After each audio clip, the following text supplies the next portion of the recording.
तुम्हाला माहीत आहे का भारतातलं सगळ्यात पहिलं साई मंदिर कुठे आहे? नाही, शिर्डीत नाही, ते आहे आपल्या कुडाळमध्ये. तर नमस्कार, मी सोहम आणि तुमचं सगळ्यांचं स्वागत करतो एक नवीन सिरीजमध्ये, ज्याचं नाव आहे कोकणातील देवकथा.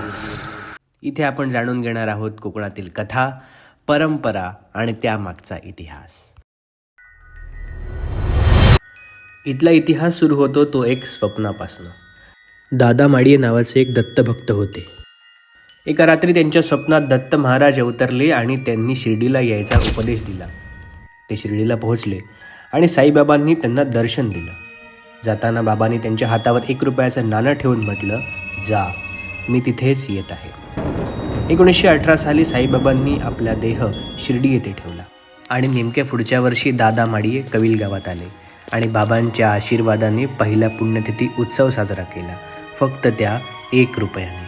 तेव्हापासून इथला साई पुण्यतिथी उत्सव आजही अव्याहत सुरू आहे आणि कुडाळचं हे मंदिर साई भक्तांसाठी एक पवित्र इतिहास बनला आहे. नंतर बाबाने त्यांना 1 रुपया दिला होता. त्या 1 रुपयामध्ये नंतर त्यांनी मग ती पुण्यतिथी उत्सव आणि मग मंदिर स्थापन करून पुण्यतिथी उत्सव साजरा केला. आणि ही होती एक कोकणातील देवकथा थ्रू सोहम आईज. आणि अशाच काही मंदिरांच्या कथा जाणण्यासाठी पेजला फॉलो करा.